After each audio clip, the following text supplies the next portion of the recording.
Hello students, तो आज बात करेंगे लेसन नंबर 9 की क्लास 8 की टॉपिक। चलिए स्टार्ट करते हैं। तो देखिए स्टूडेंट्स, हमने केमिकल रिएक्शन वाला चैप्टर क्लोज किया था। उसके बाद में मैं लेके आया हूं आपके लिए नया चैप्टर, जिसका नाम है वर्क एंड एनर्जी, कार्य और ऊर्जा। तो कार्य और ऊर्जा जो हम ये चैप्टर पढ़ेंगे, पहले थोड़ी सी नॉर्मल बातें करते हैं, डोंट वरी।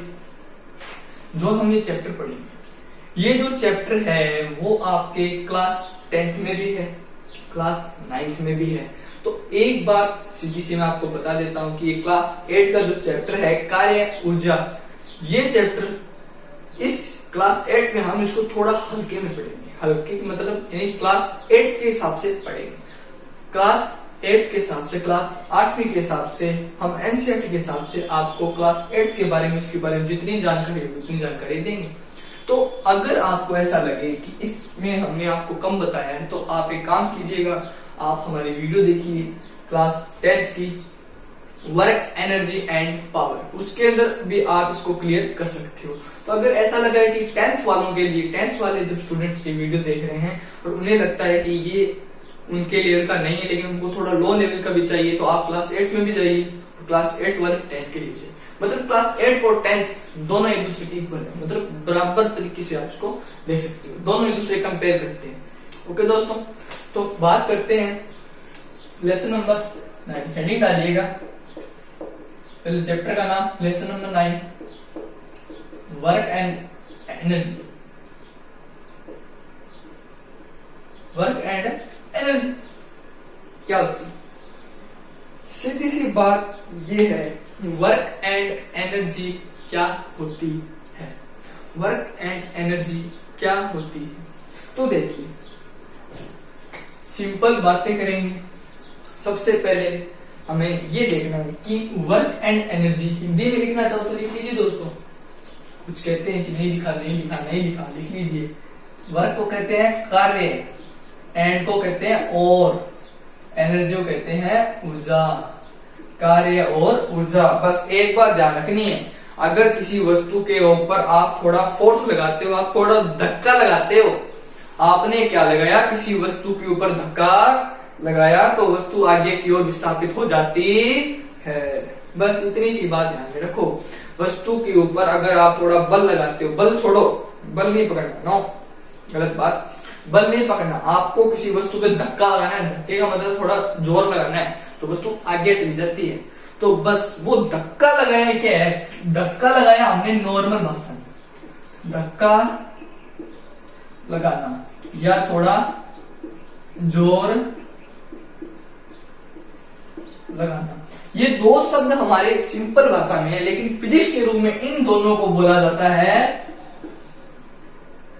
फोर्स, यानी बल बोला जाता बल क्या होता है। तो अब हमें ये समझना है कि कैसे हम कार्य को परिभाषित कर सकते हैं। तो सबसे पहले हेडिंग डालिए दोस्तों, अच्छी हेडिंग, बड़े मजेदार, कार्य। कार्य लिखिए, लिखना नहीं है, सबसे पहले हमें कार्य के बारे में समझना है कि कार्य होता क्या है। कार्य लिखेंगे,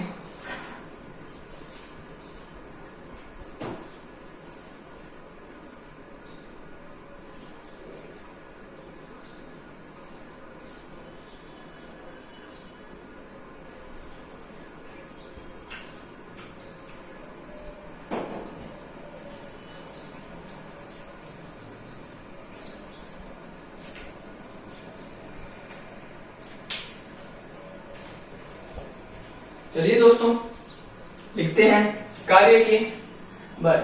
कार्य क्या होता है? अब देखो, मैंने कहा कि कोई वस्तु पड़ी है विरामावस्था में। विरामावस्था का नाम सुना होगा आपने,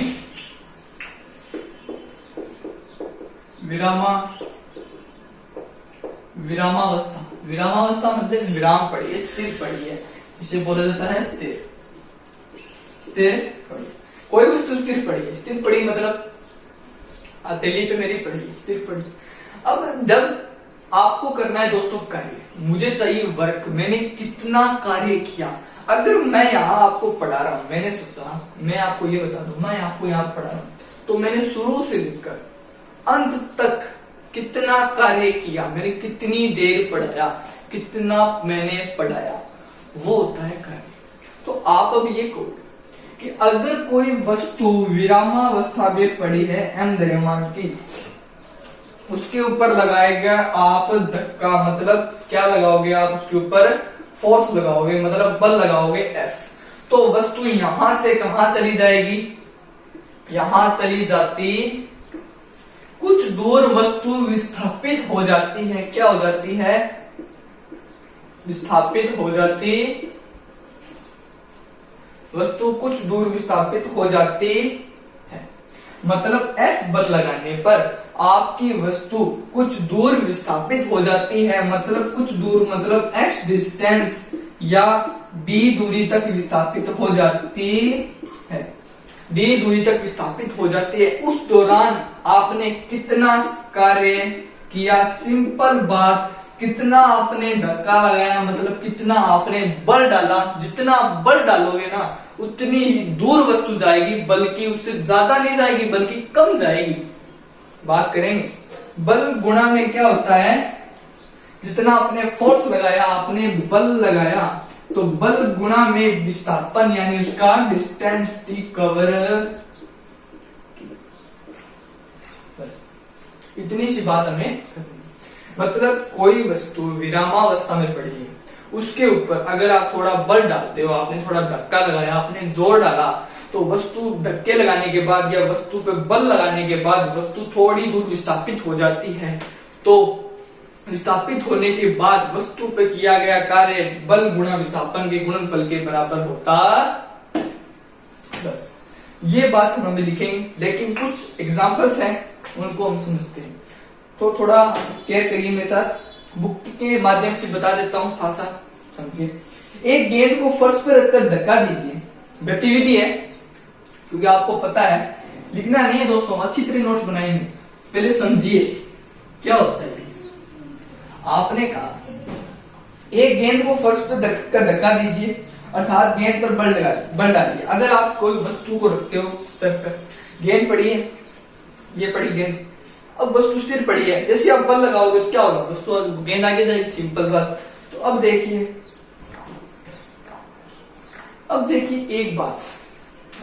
एक बात आती है विस्थापन।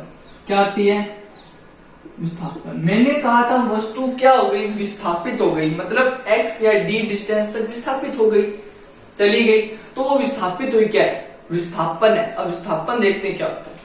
अब देखिए वस्तु यहां पड़ी थी, कुछ क्षण बाद फोर्स लगाया, वस्तु यहां चली गई,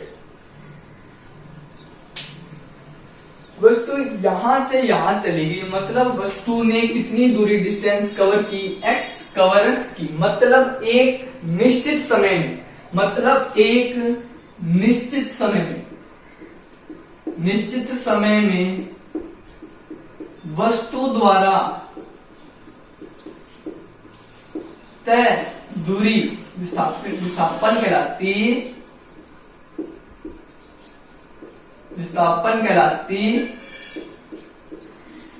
निश्चित समय में वस्तु द्वारा तय की गई दूरी विस्थापन कहलाती है। बस मतलब हमें इतनी बात करनी है कि वस्तु यहां पड़ी थी, जैसे ही बल डाला वस्तु थोड़ी आगे चली गई। एग्जाम्पल के थ्रू देखो तो अगर आप यहां रखते हो मार्कर को, जैसे ये मार्कर है, थोड़ा बल डाला, यहां चली गई नहीं, यहां से रिप्लाई करके देख लीजिएगा आप, यहां थी ऐसे चलेगी, मतलब थोड़ी आगे गई। जितना मैं फोर्स डालूंगा ना, जितना मेरे द्वारा बल डाला गया, वस्तु उतनी ही दूर जाती है, बल्कि थोड़ी कम जाती है, लेकिन ज्यादा कभी नहीं जाती। क्यों नहीं जाती, ऊंचाई होगी तो बहुत ज्यादा जाएगी, ऊंचाई होगी जितना बल डालोगे उससे कम जाएगी, ऊंची नहीं जाएगी। क्यों, क्योंकि ग्रेविटेशन लगता है प्लस फ्रिक्शन लगता है, घर्षण लगता है। वो हमने क्लास 10th में बताया था, लेकिन 8th के हिसाब से आप समझ ही लीजिए कि फ्रिक्शन घर्षण कब लगता है, जब वस्तु किस तरह की विपरीत साइड में घर्षण है लगता है। मैंने क्लास 10th की वीडियो में इसके बारे में अच्छी तरीके से बताया। ग्रेविटेशन ऊपर जाएगी तो ग्रेविटेशन उसको खींचता है, किसी वस्तु को छोड़ोगे तो नीचे आएगी, ये बात है। तो अब दोस्तों चलिए इसके अंदर लिखते हैं। सबसे पहले लिखिएगा कार्य के अंदर एक निश्चित बात, विस्थापन क्या होता है। कार्य के अंदर हेडिंग डालिएगा विस्थापन क्या होता है। विस्थापन में लिखिए वस्तु द्वारा, लिखिए, वस्तु द्वारा निश्चित समय में, वस्तु ये लिखिए, वस्तु द्वारा निश्चित समय में या निश्चित समय में वस्तु द्वारा तय दूरी विस्थापन कहलाती है। मैंने इसको समझा दिया था।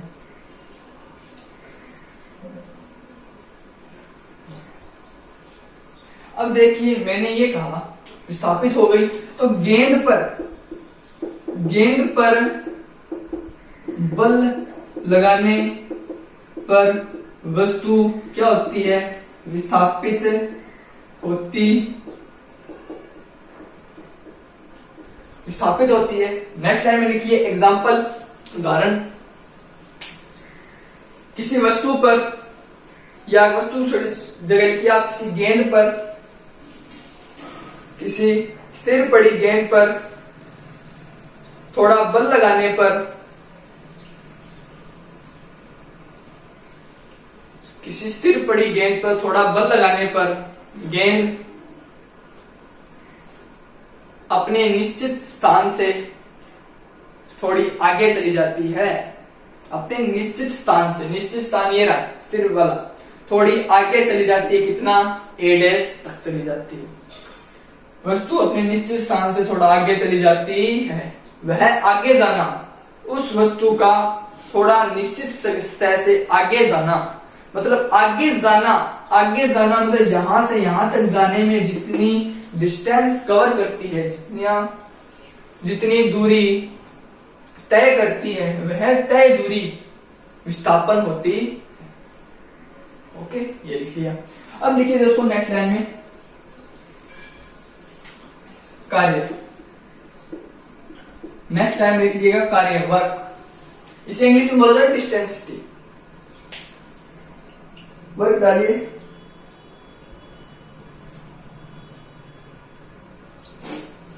वस्तु पर बल लगाने पर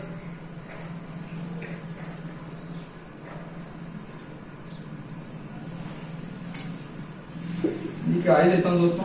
किसी वस्तु पर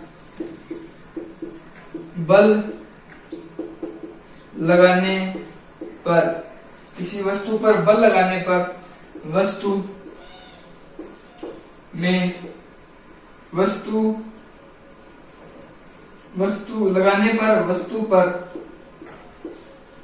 वस्तु में उत्पन्न विस्थापन,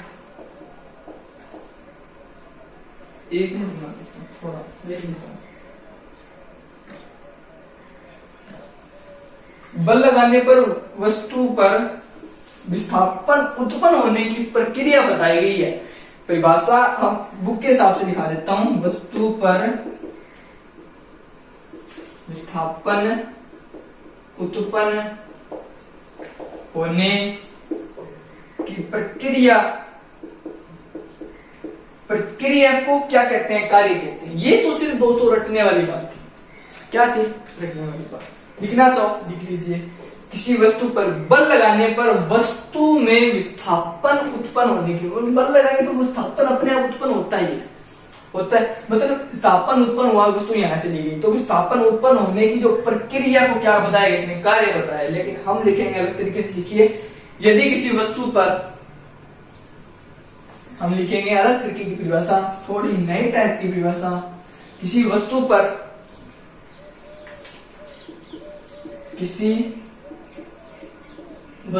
पर बल लगाने से वस्तु कुछ दूरी तक विस्थापित हो जाती है।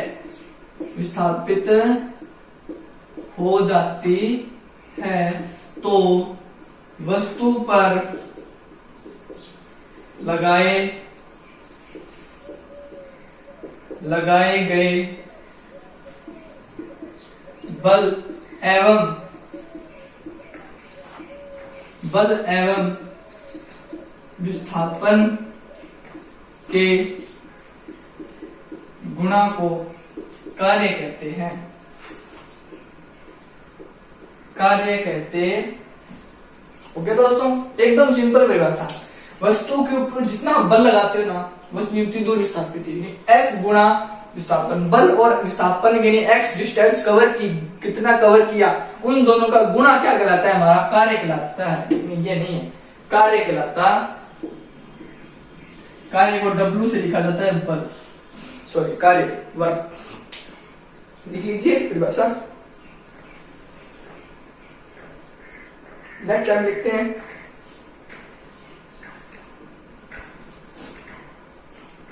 अब देखिए,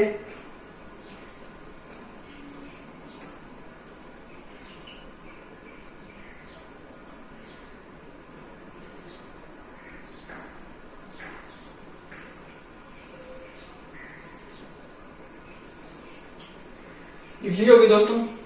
नेक्स्ट लाइन में लिखिए, सूत्र बनाएंगे अब इसका फॉर्मूला।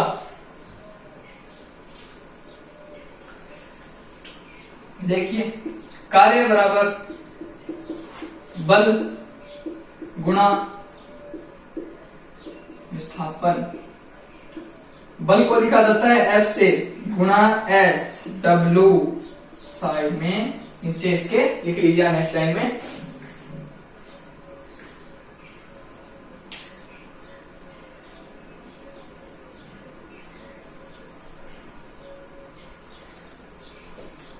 नेक्स्ट देख लेता हूं क्या इसमें। ओके, अब लिखिए गतिविधि नंबर 1। लिखिए नीचे गतिविधि नंबर 1। ये तो हमने बता दिया कैसा होता है, किस प्रकार से हम कार्य को बता सकते हैं। विस्थापन भी बता दिया, कार्य भी बता दिया। अब थोड़ा लिखिए नेक्स्ट लाइन में गतिविधि नंबर 1। अब हमें गतिविधियां पढ़नी है। गतिविधि 1, गतिविधि में लिखिए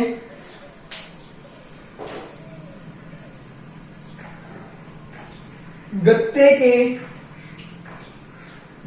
के एक खाली कार्टून में, गत्ते के खाली कार्टून में केवल 2 पुस्तकें हैं। 2 बुक हैं गत्ते के खाली कार्टून में। 2 पुस्तकें रख कर बंद कर दीजिए। अब इस कार्टून को रस्से से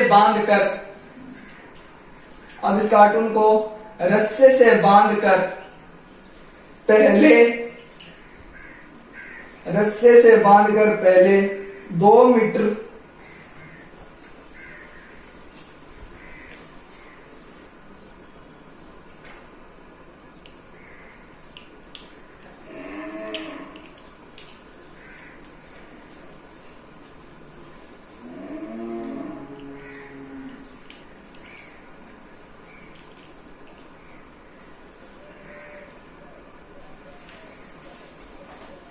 अब इसे पहले 2 मीटर फर्श पर खींचिए। अब देखिए, अब इसको खाली कार्टून रखा। खाली कार्टून में हमने क्या रखा, 2 पुस्तकें रखी। ओके, पहले देख लेते हैं, चित्र भी साइड में बना लेंगे। मतलब खाली कार्टून लिया, उसमें 2 पुस्तकें रख दी। कितनी, 2 पुस्तक 2 रख दी। अब इसे रस्सी से बांधा। कितने, एक बंदा है जो इसको रस्सी से खींच रहा है। क्या कर रहेगा, खींचेगा। इतनी बात की। अब लिखिए, अब इसे 2 मीटर रस्सी से बांधकर, इसे रस्सी से बांधकर पहले 2 मीटर तक फर्श पे खींचिए। 2 मीटर तक फर्श पे खींचना है। इसके बाद इसे 4 मीटर फर्श पर खींचिए।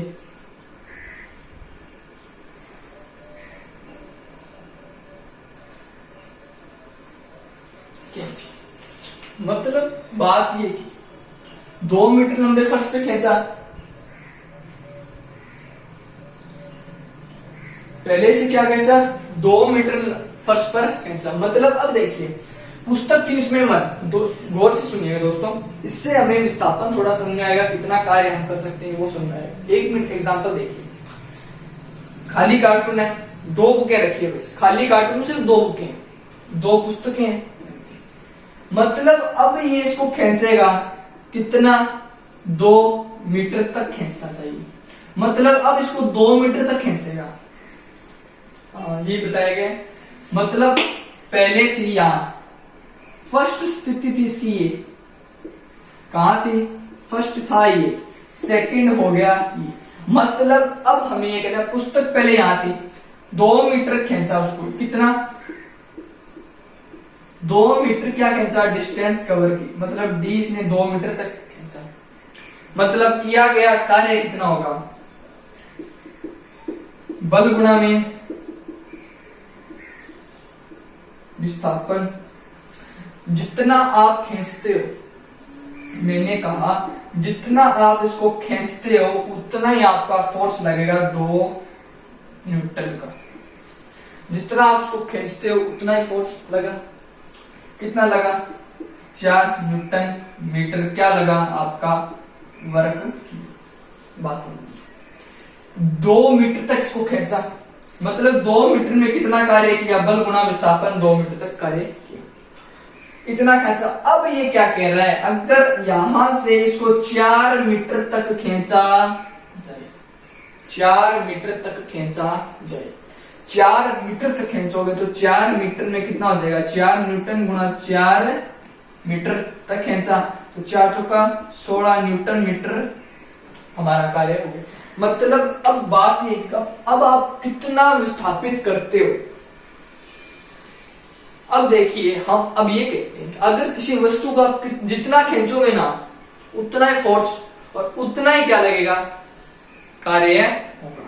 बस इतनी बात करनी। मतलब जो कार्य है हमारा, मतलब जो कार्य है ना वो हमारा विस्थापन पे लगभग निर्भर कर रहा है, मतलब विस्थापन के इक्वल होगा। बात समझे, मतलब वस्तु द्वारा किया गया कार्य ना वो विस्थापन पर निर्भर करता है। मतलब आप वस्तु को जितना खींचोगे उतना आपको कार्य मिलेगा। अब वैसे देखा जाए W बराबर F/F.S होता है, हुआ।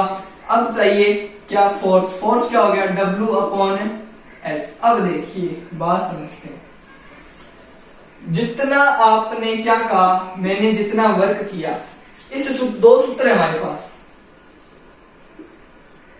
W हो गया, अब मुझे F चाहिए, F क्या हो जाएगा, W/S। दो चीजों में हम समझेंगे, गौर से देखना। ये बात तो हमारे समझ में आएगी, जितना खींचोगे ना उतना, जितना विस्थापित करोगे उतना हमारा कार्य होगा। निर्भर क्रिया इक्वल है, समानुपाती बोला जाता है इसे, जितना ये होगा उतना ये होगा। इससे समझते हैं, W जितना होगा उतना डिस्टेंस हम कवर करेंगे, जितना S होगा उतना ये होगा, जितना ये कम होगा उतना ये कम होगा। इसमें सकते हैं बल कितना होगा, जितना आप कार्य करोगे ना उतना ही आपको बल मिलेगा। कैसे, अपॉन में 1 लगा दो, दोनों एक दूसरे के इक्वल हो गए, SS इक्वल F/W इक्वल हो गए। जितना कार्य करोगे उतना बल मिलेगा। अब जितना आप डिस्टेंस कवर करोगे ना उतना ही आपका फोर्स कम होता है। कैसे, अब देखिए, एक बॉल यहां पर है, दूसरी बॉल यहां पर है। अब ये फर्श है, ठीक है। इस बल फोर्स अप्लाई किया, वस्तु A से कहां चली गई, B पर चली गई। अब देखिए डिस्टेंस इसमें कितनी है, 10 मीटर की है, 10 मीटर। सबसे पहले गेंद यहां आएगी, मतलब A डैश पे आई और B डैश पे आई, मतलब इसका और उसके बीच में बॉल आई, तो मतलब यहां से यहां तक उसने S काम किया, S1, तो इसके बीच में S क्या होगा, F1। मतलब बॉल यहां से यहां तक है, यहां तक आएगी, कुछ कवर करेगी, यहां से यहां तक कुछ कवर करेगी। मतलब फोर्स क्या हो रहा है, धीरे धीरे कम हो रहा है। क्यों, क्योंकि नीचे लग रहा है क्या, फ्रिक्शन। फ्रिक्शन मतलब घर्षण, घर्षण लगेगा। घर्षण क्या आता है, जिधर हमारा फोर्स लगता है ना उसकी इक्वल लगता है, विपरीत लगता है। जिधर फोर्स लगा, जिधर बल लगता है उसके विपरीत दिशा में हमारा घर्षण लगता है। तो घर्षण को स्मॉल f से दर्शाया जाता है, कैपिटल F को बल से दर्शाया जाता है। ये बातें आगे की, डोंट वरी, अभी नहीं पढ़नी। बस जितनी दूर इसको भेजोगे ना उतना ही कम होता जाएगा। 10 मीटर है, बहुत ज्यादा हो गया डिस्टेंस, तो कार्य कितना किया आपने, 10 जूल का आपने कार्य किया। बल कितना लगा, उससे थोड़ा कम लगा। मतलब यहां देखोगे तो इसको इक्वल बताने के लिए मैंने 4 न्यूटन बताया और इसको 16 न्यूटन बताया। बस इतनी सी बात आपको समझनी है। सबसे पहले हमें ये लिखना है, गतिविधि लिख ली, इसके नीचे लिखिए हम यह देखते हैं, गतिविधि लिखी थी उसके नीचे लिखिए हम यह देखते हैं कि जब वस्तु पर बल लगाया जाता है तो वस्तु विस्थापित होती है। अतः जब वस्तु द्वारा तय किया गया विस्थापन अधिक होगा तो कार्य भी अधिक होगा। मतलब जितना विस्थापन आप दोगे ना उससे उतना ही आपका क्या होगा, कार्य होगा। नेक्स्ट लाइन में लिखिए अतः स्पष्ट है कि वस्तु द्वारा किया गया कार्य विस्थापन पर निर्भर करता है। वस्तु द्वारा किया गया कार्य विस्थापन पर निर्भर करता है। लिख ली। अब देखिए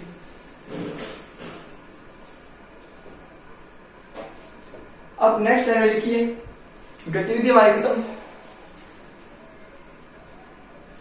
वस्तु पर नेक्स्ट टाइम लिखेंगे वस्तु पर किया गया कार्य वस्तु पर लगाए गए बल के परिमाण पर निर्भर करता है। वस्तु पर किया गया कार्य वस्तु पर लगाए गए बल के परिमाण पर निर्भर करता है।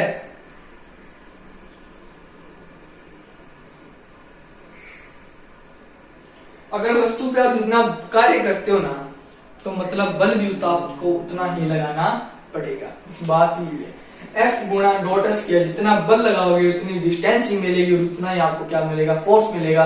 लेकिन प्रैक्टिकली देखोगे तो प्रैक्टिकली हम ये कह सकते हैं तो मतलब दोनों में कुछ ना कुछ लोचा गड़बड़ है। क्यों? क्योंकि हम इससे देखेंगे तो F W के भी समानुपाती है और W F के भी समानुपाती है और W S के भी समानुपाती है। मतलब जितना ये होता है उतना ये होता है, जितना ये होगा उतना S होगा। मतलब यहाँ तो सही, लेकिन हम इक्वल देखेंगे तो प्रॉब्लम, लेकिन यहाँ देखेंगे उससे भी बड़ी प्रॉब्लम, फ्रिक्शन तो लगता ही है।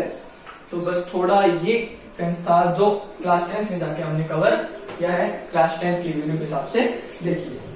अब लिखिए दोस्तों इसका मात्रक। मात्रक क्या होता है? मात्रक पढ़ाया था जूल। जूल लिखिए मात्रक। अंतरराष्ट्रीय मात्रक क्या होता है जिसका? जूल। ये हो गया दोस्तों हमारा कार्य सिंपल रूप में यहाँ पर खत्म। ज्यादा हमने क्लास 10 में किया हुआ है। आप वीडियो अगर आपको ज्यादा देखना है तो वहां पर देख सकते हैं। नेक्स्ट है दोस्तों, नेक्स्ट है ऊर्जा। छोटा सा चैप्टर है, एकदम सिंपल चैप्टर है, लिखना कुछ है नहीं, बस जितना होगा उतना हम आपको दिखाते जाएंगे।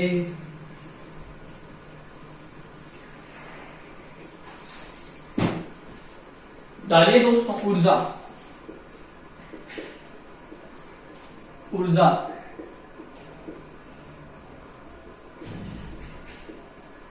एनर्जी, ऊर्जा। अब ऊर्जा क्या होता है? मतलब आपने कार्य किया तो जितना आप कार्य करते हो उसमें आपको कितना क्या मिली? ऊर्जा मिली। कितनी आपकी एनर्जी खर्च की, कितनी आपको एनर्जी मिली, वो क्या है? हमारी ऊर्जा। बिना टाइम वेस्ट किए लिखते हैं। देखिए वस्तु में कार्य करने की क्षमता, वस्तु में कार्य करने की क्षमता, वस्तु में कार्य करने की क्षमता ऊर्जा कहलाती है।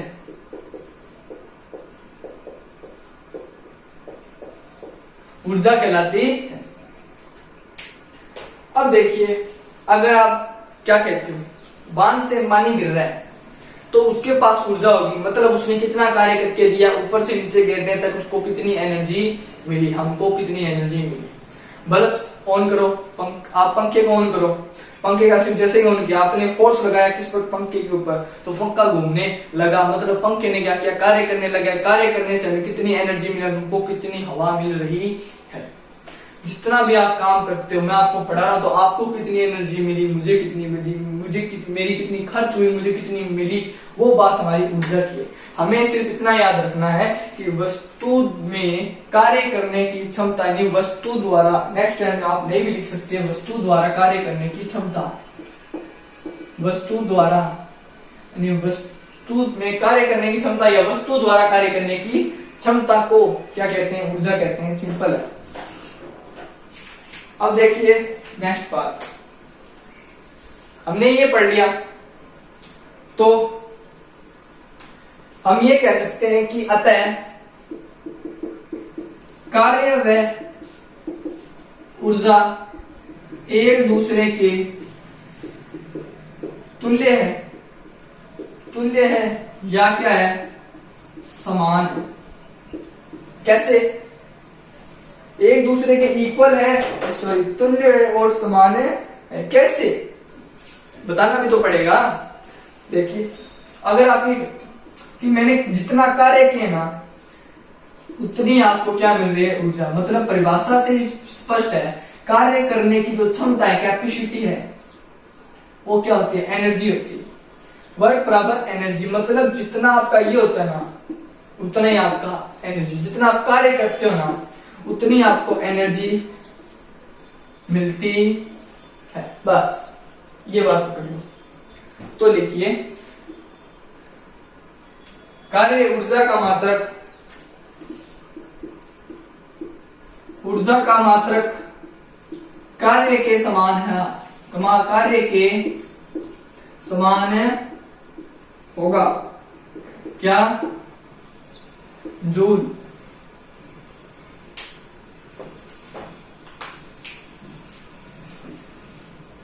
नेक्स्ट टाइम लिखिए नया टॉपिक, यांत्रिक ऊर्जा। अब ऊर्जा कितने प्रकार की पढ़ते हैं? यांत्रिक क्या होता है? वैसे तो पढ़ाया हुआ है, वापस लिखिए यांत्रिक ऊर्जा।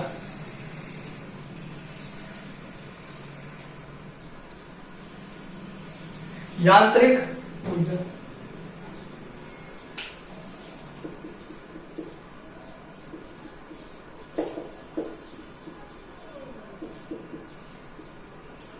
यांत्रिक ऊर्जा, यांत्रिक ऊर्जा क्या होती है पहले करेंगे। मतलब बांध के ऊपर बात करते हैं। मतलब यहाँ एक बांध है, बांध का काम क्या होता है? पानी को रोकना और एनर्जी को कन्वर्ट करना, बदलना। यहाँ पर ये पानी है, पानी क्या है? स्थिर पड़ा है, स्थिर है। तो अगर कोई वस्तु होती है ना दोस्तों, बात करते हैं, अगर कोई वस्तु स्थिर है तो उसके पास एक एनर्जी होती है। कौन सी? स्थितिज ऊर्जा। स्थिर है तो स्थितिज गति कर रही है, पड़ी है, स्थिर है। कौन सी ऊर्जा? स्थितिज। थोड़ी आगे गई, यहां से यहां तक जाने में जो कवर हो रही है ना, वो उसकी गतिज ऊर्जा। मतलब गति करेगी तो गतिज ऊर्जा, स्थिर है तो स्थितिज ऊर्जा। बांध पानी को रोकता है, मतलब बांध ने पानी को रोका तो मतलब उसके पास कौन सी एनर्जी?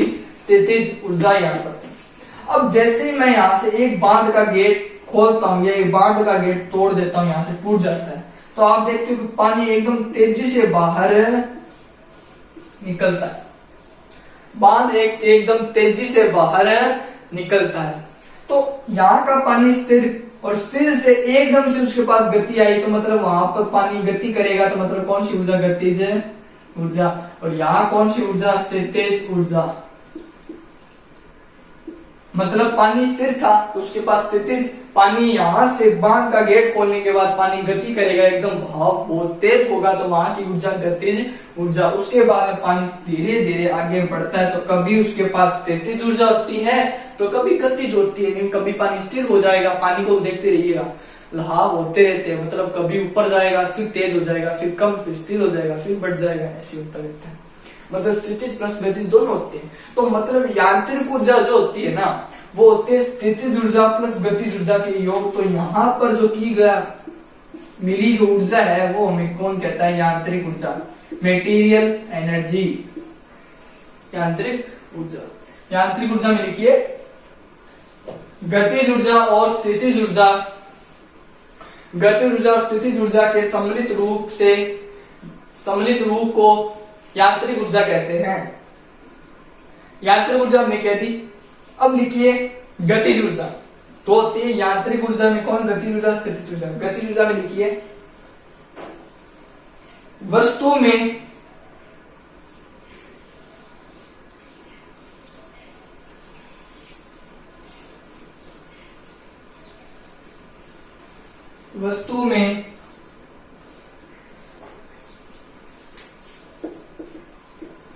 वस्तु में गति के कारण, यहां लिख देता हूं, साथ साथ लिखिए,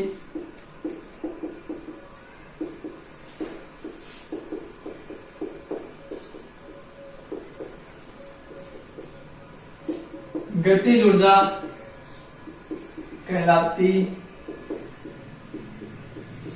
वस्तु में गति के कारण उत्पन्न ऊर्जा गतिज ऊर्जा कहलाती है। लिख लीजिए। तो अब देखिए एग्जाम्पल लिखिए,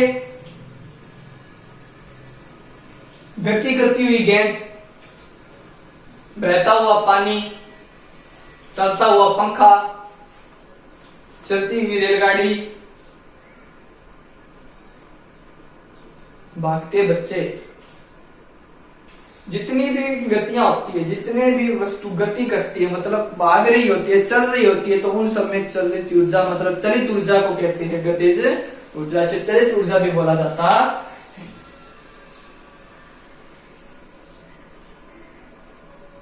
ओके दोस्तों, बस लास्ट बचा हमारा स्थितिज ऊर्जा। नेक्स्ट लिखिए स्थितिज ऊर्जा।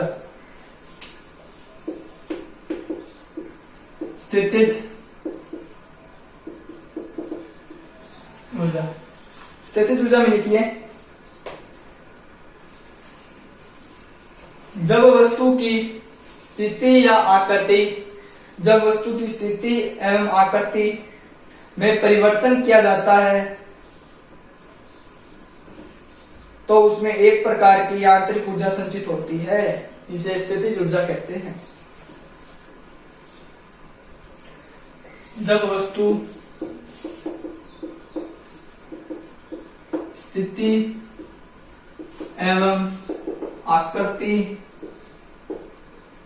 परिवर्तित होती है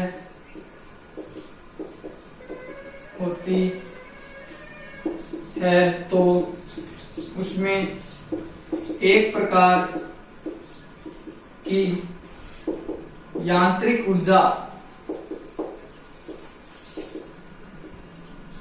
उत्पन्न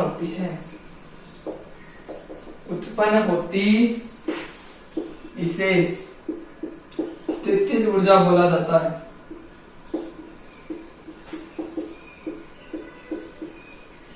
कहते हैं स्थितिज ऊर्जा मतलब एक परिभाषा और है, अथवा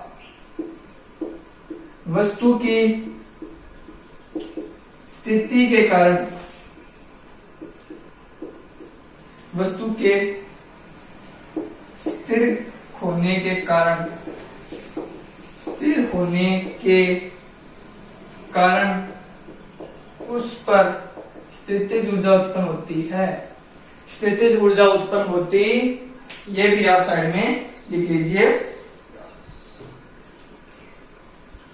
मतलब अब स्थितिज ऊर्जा ना गतिज ऊर्जा पर लगभग निर्भर करती है। कैसे बात करते हैं, जैसे आप कहते हो लकड़ी का गुट्टा है, सिंपल बात, कील रखी हुई है, कील रखी है, मटेरियल एनर्जी हमको चाहिए, यांत्रिक चाहिए, तो आप वस्तु की स्थिति है, मतलब यहाँ हमारी गेंद पड़ी है, ये स्थिति, अगर आप हथौड़ा मारोगे थोड़ा कील अंदर जाएगी, मतलब आप हथौड़े को कितना पीछे लेके जाओगे ना तो उतना आपको गतिज ऊर्जा मिलती है। बस ये बात है, मतलब आपको स्थितिज ऊर्जा चाहिए, आपको मटेरियल एनर्जी यांत्रिक ऊर्जा चाहिए। जो यांत्रिक स्थितिज ऊर्जा होती है ना वो लगभग किस पे निर्भर करती है, यांत्रिक ऊर्जा उत्पन्न होती।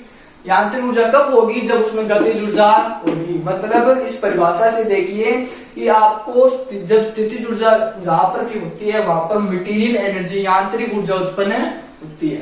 तो यांत्रिक ऊर्जा उत्पन्न होने के लिए आपको दो चाहिएगी, गतिज प्लस स्थितिज। स्थितिज तो हम इसमें पढ़ेंगे तो हो जाएगी, गतिज कहां से, गतिज भी होती है। देखिए अगर आप यहाँ पर गुटका रखा है लकड़ी का, उसमें कील ठोकनी है तो आप हथौड़े को कितना पीछे लेके जाते हो, मतलब आप जितना पीछे लेके जाओगे तो आपने स्थितिज ऊर्जा का उतना ही किया, जितना स्थितिज ऊर्जा चाहिए तो उतनी गतिज ऊर्जा होती है। मतलब स्थितिज ऊर्जा जितनी होगी उतनी क्या होती है, गतिज ऊर्जा होती, दोनों एक दूसरे के बराबर होते हैं। जितनी ये होगी उतनी ही ये होगी। तो मतलब ये दिया है, थोड़े को पीछे लेके जाओ, कितना पीछे लेके जाओ, आप ऐसे करके मारते हो ना, ऐसे तो मतलब आप जितना पीछे लेके जाओगे थोड़ा उतनी तेजी से आगे आएगा। मतलब जितना तेजी से पीछे लेके जब जाओगे तो गति जो उतनी तेजी से आगे आएगी। अब जैसे आप ये कहते हो, वस्तु को यहां से, गेंद को आप हवा में फेंकते हो, हवा में फेंकते हो, तो मतलब गति जो आपने कितनी दी, बहुत हाई दी, तो गेंद उससे ज्यादा तेजी से आगे नीचे आएगी। अब टरबाइन, अब जैसे ये बांध वाला पड़ा था, मतलब स्थितिज ऊर्जा पीछे कितनी थी, बांध में बहुत ज्यादा तेजी से हो रही थी। मतलब कितने बहुत पीछे से जो कि पानी आता है बांध का, बहुत ज्यादा नदियों का पानी बहुत पीछे से आता है, तो आएगा बहुत तेजी से आएगा। किस पे टकराएगा, दीवार पे टकराएगा, तो दीवार को क्या मिली, एनर्जी। तो जैसे हम एक और गेट खोलते हैं किसका, बांध का, तो पानी तेजी से बाहर नहीं निकलता गया, एकदम तेजी से, क्योंकि पीछे की एनर्जी है ना, पीछे का पानी एकदम पीछे होता जाता है, पीछे होने एकदम तेजी से आगे निकलता, इसीलिए उसकी स्थिति बहुत ज्यादा होती है। इसे पढ़ेंगे दोस्तों और विस्तार पूर्वक से हम हमारी नेक्स्ट वीडियो के अंदर। उसके बाद बचेगा सिर्फ हमारा एक टॉपिक, गतिज ऊर्जा के विभिन्न ऊर्जा के विभिन्न प्रकार, मतलब जितने भी प्रकार है, उत्पन्न ध्वनि या सब, और परमाणु ऊर्जा, ध्वनि, सब पढ़ेंगे। उसके बाद लास्ट टॉपिक बचेगा आपका ऊर्जा के विभिन्न स्रोत, गैर परंपरागत और परंपरागत, और लास्ट बचेगा ऊर्जा के संरक्षण, ऊर्जा संरक्षण का नियम, कंजर्वेशन ऑफ एनर्जी। वो हमारी क्लास 10th में आपको स्प्रिंग वाला एग्जांपल बहुत अच्छी तरीके से पढ़ाया गया है, उसी को भी आप देख लीजिएगा। और क्लास 8 के हिसाब से सिंपल बताया गया, तो वो मैं आपको हमारी नेक्स्ट वीडियो के अंदर डिस्कशन कर दूंगा। तो दोस्तों तब तक के लिए थैंक यू।